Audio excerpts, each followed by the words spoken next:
কবিতাটিৰ নাম হচ্ছে এগৰাকী গাভৰুৰ প্ৰেমত।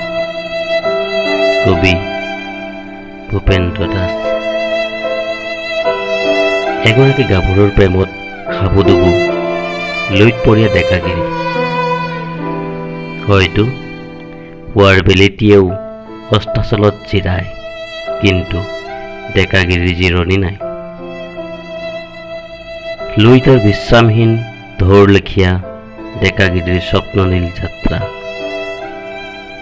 লেকাম চিগা চেকুৰা ঘোঁৰাৰ দৰে মন অন্তহীন যাত্ৰা, মাথো স্বপ্ননীল অন্তহীন যাত্ৰা।